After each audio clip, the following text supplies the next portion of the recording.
और KP news के Karnataka bulletin में आपका स्वागत है। मैं हूं अश्विनी आपके साथ। चलिए शुरू करते हैं आज की खबरों का सिलसिला। उससे पहले एक नजर आज के मुख्य समाचारों पर।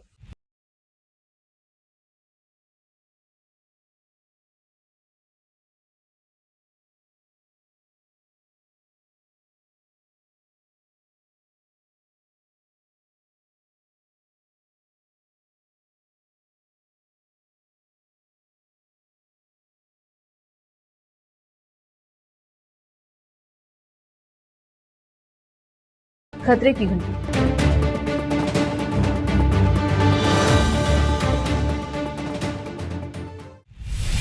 समाचारों का सिलसिला शुरू करते हुए देखते हैं समाचार विस्तार से। जिला कलेक्टर गोविंद रेड्डी ने कहा है कि किसी भी जाति और धर्म के त्योहारों को उनके रीति रिवाजों को प्रभावित किए बिना शांतिपूर्ण तरीके से मनाएं। वे मंगलवार को बकरीद पर्व मनाए जाने के अवसर पर पशु तस्करी एवं वध की रोकथाम को लेकर आयोजित सतर्कता बैठक की अध्यक्षता कर रहे थे। सरकारी नियमों के अनुसार गाय, बछड़े, बैल और ऊंट का वध नहीं किया जा सकता। 13 वर्ष की आयु के बाद भैंसों का वध पशुपालन विभाग के चिकित्सा अधिकारियों की अनुमति से किया जाना चाहिए। बुचड़खानों में वध करने के बाद नगर परिषद को जानवरों के अवशेषों को प्लास्टिक की थैलियों में भरना चाहिए और गड्ढा खोदकर उसे ढकने का उपाय करना चाहिए, सौंपा जाना चाहिए। उन्होंने कहा कि जिले में 50 से अधिक पशुओं वाली गौशालाओं को अनुदान जारी करने के लिए कदम उठाए जाएंगे। जिला पुलिस अधीक्षक चन्नाबसवन्ना एसएल ने पशुपालन विभाग के उपनिदेशक से बात की और जिले में अवैध मवेशियों की तस्करी पर नजर रखने के लिए वनमरपल्ली और कमलनगर सीमाओं पर चेक पोस्ट बनाने और सीसीटीवी कैमरे लगाने के निर्देश दिए। इसी प्रकार सड़कों पर घूमने वाले आवारा पशुओं को पकड़कर उन्हें चिन्हित कर बाली लगाकर गौशाला में छुड़वाने के कदम उठाए गए। बकरीद के त्योहार से पहले आने वाले पवित्र त्योहार पर परिवहन विभाग के अधिकारियों ने कहा कि सभी तालुकों में पशु परिवहन की निगरानी की जानी चाहिए। बैठक में जिला पंचायत की मुख्य कार्यकारी अधिकारी गिरीश बड़ोले, पशुपालन विभाग के उपनिदेशक नरसप्पा, नगर आयुक्त राठौड़, क्षेत्रीय परिवहन अधिकारी मुरागेंद्र, जिले के सभी तालुकों के पशु चिकित्सा अधिकारी और जिले के गौशालाओं के प्रतिनिधि आदि उपस्थित रहे। बीदर शहर का सबसे पुराना गर्ल्स जूनियर कॉलेज जो शहर के पुराने क्षेत्र में स्थित है। इस कॉलेज का परिसर अधिक बड़ा है। इसमें बॉयज जूनियर कॉलेज भी है। इसके साथ साथ एक हाई स्कूल भी चलता है। सभी की इमारत अलग अलग है और यह आवासीय और व्यावसायिक क्षेत्र के बीचों बीच है। इसकी चौदीवारी चारों ओर से, ऐसे में अभी बरसात का मौसम का आगाज हुआ है और साथ ही 2024-25 का एकेडमिक वर्ष शुरू हुआ। इसी बीच कल रात हुई तेज बारिश के कारण कॉलेज परिसर की गोली गली के ओर दीवारें गिर गई। हालांकि कोई क्षति नहीं हुई। कॉलेज की चौदीवारी से लगकर एक डिस्कॉम विभाग का ट्रांसफार्मर है जिसके इर्द गिर्द कचरे का अंबार लगा हुआ है और अब जब यह दीवार गिर गई है तो कॉलेज में गंदी बदबू और कीटाणु के फैलने का खतरा बना हुआ है। नगर सभा विभाग को यहाँ की सफाई को प्राथमिकता देनी चाहिए। कैमरामैन पपुराज का कवरेज। रोकते हैं समाचारों का सिलसिला, लेते हैं छोटा सा ब्रेक।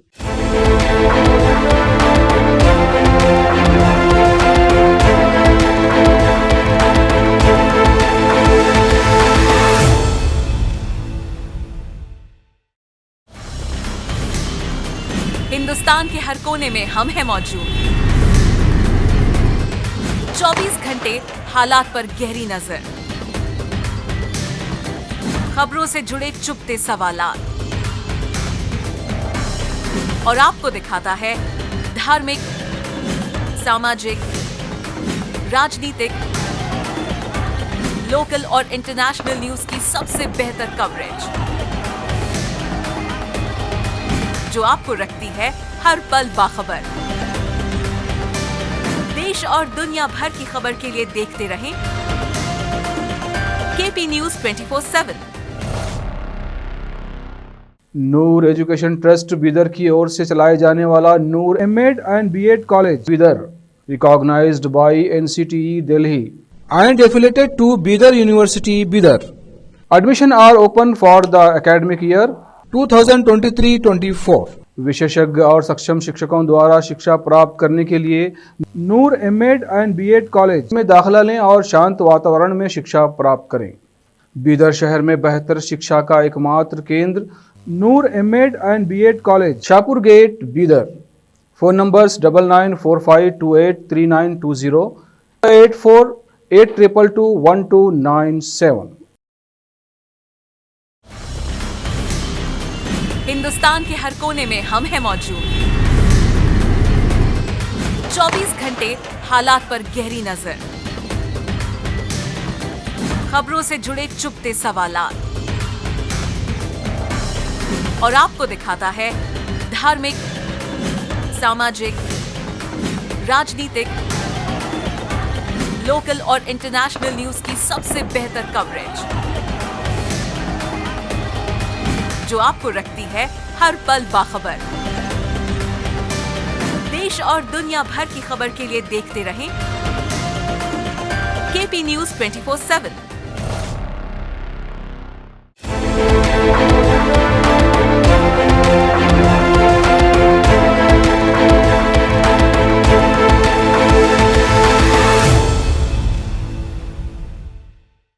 ब्रेक के बाद स्वागत है आपका। देखते हैं समाचार।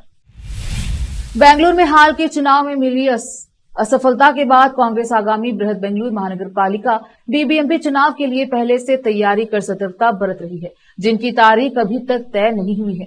उप मुख्यमंत्री और केपीसीसी अध्यक्ष डीके शिव कुमार ने बीबीएमपी चुनाव की रणनीति बनाने के लिए मुख्यमंत्री सिद्धरामैया से मुलाकात की। पार्टी ने 3 बेंगलुरु लोकसभा सीटों, खासतौर पर बेंगलुरु सेंट्रल में अपने प्रदर्शन की भी समीक्षा की।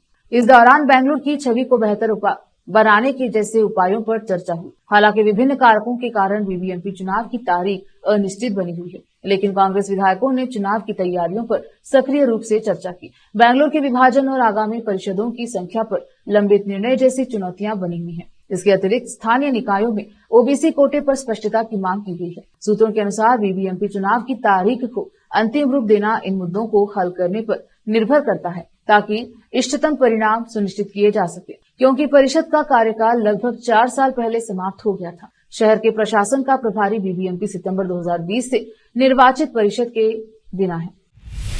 कर्नाटक के गृह मंत्री जी परमेश्वर ने मंगलवार को कहा कि कन्नड़ फिल्म अभिनेता दर्शन थुगदीपा के खिलाफ कथित हत्या के सिलसिले में पुलिस पूछताछ कर रही है और जांच के बाद ही पता चलेगा कि वह इसमें शामिल हैं या नहीं। पुलिस सूत्रों ने बताया कि 47 वर्षीय व्यक्ति को मैसूर के एक होटल से शहर के कामाक्षी पाल्या इलाके में 9 जून को रेणुका स्वामी नामक व्यक्ति की हत्या के सिलसिले में हिरासत में लिया गया। सूत्रों ने बताया कि कथित हत्या के बाद चित्रदुर्गा जिला मुख्यालय शहर के निवासी और एक फार्मेसी कंपनी में काम करने वाले स्वामी के शव को कामाक्षी पाल्या में एक नाले में फेंक दिया गया। परमेश्वर ने संवाददाताओं से कहा, चित्रदुर्गा के एक व्यक्ति की बेंगलुरु में हत्या कर दी गई।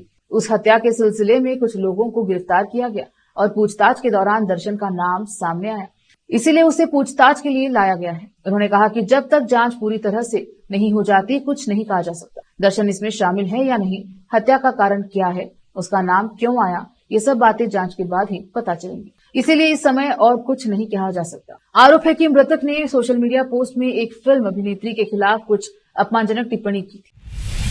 कर्नाटक में लोकसभा चुनाव में हार पर टिप्पणी करते हुए उप मुख्यमंत्री और राज्य कांग्रेस अध्यक्ष डीके शिव कुमार ने कहा है कि आम चुनाव में हाल ही में आए नतीजे एक चेतावनी की घंटी और कहा है कि इसमें सुधार की आवश्यकता है। कुमार कृपा में अपने आधिकारिक निवास पर मीडिया से बात करते हुए उन्होंने कहा, हम सभी पार्टी नेताओं के साथ समीक्षा बैठक करेंगे। यह आत्मनिरीक्षण करने और आवश्यक सुधार करने का समय है। परिणाम एक चेतावनी की घंटी है। शिव कुमार ने कहा कि आज हमारी बेंगलुरु विधानसभा क्षेत्रों के लिए समीक्षा बैठक है और राज्य के अन्य विधानसभा क्षेत्रों में भी इसी तरह की समीक्षा बैठकें होंगी। हम जल्द ही इन समीक्षा बैठकों की तारीखों की घोषणा करेंगे। फिर से रोकते हैं समाचारों का सिलसिला, लेते हैं छोटा सा ब्रेक।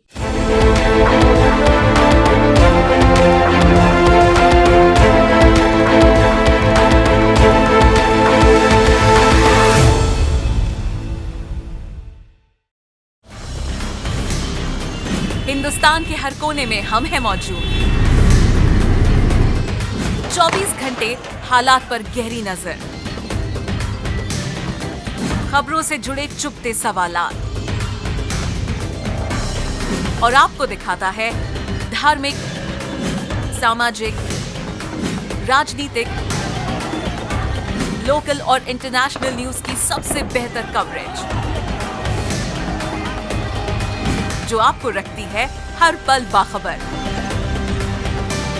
देश और दुनिया भर की खबर के लिए देखते रहें KP news 24/7। Noor education trust Bidar की ओर से चलाए जाने वाला Noor MEd and BEd college Bidar, recognised by NCTE Delhi and affiliated to Bidar University, Bidar. Admission are open for the academic year 2023-24। विशेषज्ञ और सक्षम शिक्षकों द्वारा शिक्षा प्राप्त करने के लिए नूर एमएड एंड बीएड कॉलेज में दाखिला लें और शांत वातावरण में शिक्षा प्राप्त करें। बीदर शहर में बेहतर शिक्षा का एकमात्र केंद्र Noor MEd and BEd college, Shahpur gate, Bidar. Phone numbers 9945283920, 8482221297। Hindustan के हर कोने में हम हैं मौजूद। 24 घंटे हालात पर गहरी नजर, खबरों से जुड़े चुपते सवालात और आपको दिखाता है धार्मिक, सामाजिक, राजनीतिक, लोकल और इंटरनेशनल न्यूज की सबसे बेहतर कवरेज, जो आपको रखती है हर पल बाखबर। देश और दुनिया भर की खबर के लिए देखते रहें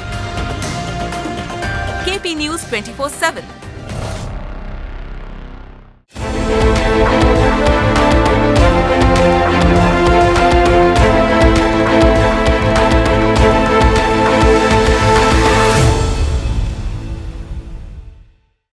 ब्रेक के बाद स्वागत है आपका। देखते हैं समाचार। अमित शाह के वफादार और वीरशैव लिंगायत नेता वी सोमन्नाथ, जो पहली बार लोकसभा सदस्य बने हैं, को प्रधानमंत्री नरेंद्र मोदी सरकार में मंत्री बनाया गया है। कर्नाटका में मंत्री रहे सोमन्नाथ एनडीए उम्मीदवार के तौर पर तुमकुर लोकसभा सीट से चुने गए थे। वे इस जीत के लिए बेताब थे क्योंकि 2023 के विधानसभा चुनाव में वर्णा और चामराजनगर से उन्हें अपमानजनक हार का सामना करना पड़ा था। ये दोनों सीटें उन्होंने पार्टी के शीर्ष नेतृत्व के आदेश पर लड़ी थी। हालांकि कांग्रेस उन्हें अपने पाले में लाने और लोकसभा उम्मीदवार बनाने की कोशिश कर रही थी, लेकिन शाह ने विधानसभा चुनाव में हार की भरपाई के लिए उन्हें तुमकुर लोकसभा सीट की पेशकश की। मोदी मंत्रिमंडल में वे एकमात्र वीरशैव लिंगायत नेता हैं, जबकि येदियुरप्पा के बेटे और शिवमोगा से 4 बार के सांसद बीवाई राघवेंद्र, पूर्व सीएम बसवराज बोमई और जगदीश शेट्टार, जो इसी समुदाय से हैं, दौड़ में थे, लेकिन वे हार गए। 73 वर्षीय सोमन्नाथ की जड़ें जनता दल और कांग्रेस से जुड़ी हैं और उनके शुभ चिंतक विभिन्न दलों में हैं, जिनमें सीएम डीके शिव कुमार भी शामिल हैं, क्योंकि वे दोनों रामनगर जिले के कनकपुरा तालुके से हैं। आजादी के बाद यह पहली बार है कि तुमकुर से किसी सांसद को केंद्रीय मंत्री बनाया गया है। यहां से दिल्ली की सत्ता के शीर्ष तक पहुंचने वाले एकमात्र अन्य नेता जनसंघ के नेता दिवंगत एस मल्लिकार्जुनैया हैं, जो 1991 से 1996 के बीच अटल बिहारी वाजपेयी के प्रधानमंत्री रहते हुए डिप्टी स्पीकर रहे थे। केंद्रीय मंत्री एच डी कुमारस्वामी ने कहा है कि भारी उद्योग मंत्री के तौर पर देश भर में विनिर्माण क्षेत्र को मजबूत करने के लिए उनके पास अपना दृष्टिकोण है। 2 बार के पूर्व मुख्यमंत्री ने कहा है कि कर्नाटका के सभी जिलों, खासकर कल्याण कर्नाटका जैसे क्षेत्रों में रोजगार के अवसर पैदा करने के लिए पहल करने की भी काफी गुंजाइश है। नई दिल्ली में मीडिया कर्मियों से बात करते हुए कर्नाटका जनता दल सेक्युलर के अध्यक्ष कुमारस्वामी ने कहा कि हालांकि वह कृषि मंत्रालय की उम्मीद कर रहे थे, लेकिन वह उद्योग और इस्पात विभाग दिए जाने के फैसले का सम्मान करते हैं और इसमें किसी भ्रम की कोई गुंजाइश नहीं है। उन्होंने कहा कि कर्नाटका के विकास और सभी जिलों में रोजगार के अवसर पैदा करने की बहुत गुंजाइश है। कुमारस्वामी ने कहा कि बतौर सीएम वह कर्नाटका के सभी जिलों में औद्योगिक क्लस्टर स्थापित करना चाहते हैं। उन्होंने कहा, मैं सभी राज्यों का दौरा करूंगा, हर किसी को विश्वास में लूंगा और देश में विनिर्माण क्षेत्र को और बेहतर बनाने के लिए काम करूंगा। विपक्षी भाजपा ने राज्य सरकार की आलोचना की है क्योंकि रविवार रात को मंगलूर में उसके 2 कार्यकर्ताओं पर बदमाशों ने चाकू से हमला किया। उस समय वे नरेंद्र मोदी के तीसरे बार प्रधानमंत्री के रूप में शपथ लेने का जश्न मना रहे थे। उन्होंने धमकी दी कि अगर उनके खिलाफ कार्यवाही नहीं की गई तो वे विरोध प्रदर्शन करेंगे। भाजपा ने अपने आधिकारिक एक्स हैंडल पर कहा है कि ऐसा लगता है कि कर्नाटका में तुगलक युग वापस आ गया है, जहां भारत माता की जय के नारे लगाना अब सुरक्षित नहीं है। भाजपा ने कहा कि मुख्यमंत्री सिद्धरामैया के नेतृत्व में भारत के प्रति बढ़ती नफरत बेहद चिंताजनक है। मंगलूर में प्रधानमंत्री मोदी की चुनावी जीत का जश्न मना रहे और भारत माता की जय के नारे लगा रहे भाजपा कार्यकर्ताओं हरीश अंचन और नंद कुमार को अबू बकर, बशीर सिद्दीकी, मोनू और 20 अन्य लोगों ने बेरहमी से चाकू घोंप दिया। इसके अलावा कहा कि चाकूबाजी की घटना कर्नाटका में बिगड़ती कानून व्यवस्था की स्थिति को उजागर करती है। भाजपा ने कहा कि हिंसक घटनाओं और अनियंत्रित आक्रामकता में वृद्धि भय और अस्थिरता का माहौल पैदा कर रही है। यह बढ़ती हिंसा और अराजकता की एक कठोर याद दिलाता है। नागरिकों की सुरक्षा और शांति बनाए रखने के लिए मजबूत शासन और सुरक्षा उपायों की तत्काल आवश्यकता रेखांकित करता है। राज्य भाजपा अध्यक्ष बीवाई विजेंद्र ने कहा कि कर्नाटका में कानून व्यवस्था बिगड़ रही है। उन्होंने कहा ऐसा इसीलिए हो रहा है क्योंकि कांग्रेस सरकार कट्टरपंथियों का तुष्टीकरण कर रही है और उन्हें कानून का डर नहीं है। दक्षिण पश्चिम मानसून के आगे बढ़ने के बीच भारतीय मौसम विज्ञान विभाग ने मंगलवार को देश के कई हिस्सों में बहुत भारी बारिश की चेतावनी जारी की है। आईएमडी के वरिष्ठ वैज्ञानिक डॉक्टर सोमा सेन रॉय ने हवाले से कहा गया कि इस मानसून के समय से पहले आने के कारण हम पिछले 2 से 3 दिनों में मुख्य रूप से महाराष्ट्र और तटीय कर्नाटक के कुछ हिस्सों में भारी से बहुत भारी से लेकर बेहद भारी बारिश देख रहे हैं। हमें उम्मीद है कि इस क्षेत्र यानी दक्षिण और मध्य महाराष्ट्र, मराठावाड़ा, दक्षिण मध्य महाराष्ट्र, कोंकण और तटीय कर्नाटक में बहुत भारी बारिश जारी रहेगी। राय ने आगे कहा कि उत्तरी आंतरिक कर्नाटक के कुछ हिस्सों में भी भारी वर्षा होने की संभावना है। फिर से एक नजर आज की मुख्य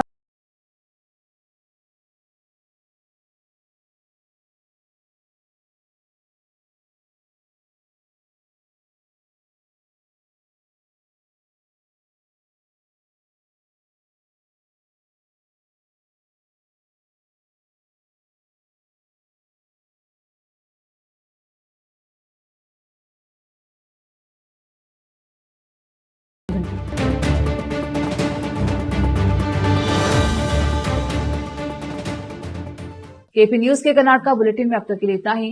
देश प्रदेश के समाचारों के लिए देखते रहिए केपी न्यूज 24/7। धन्यवाद।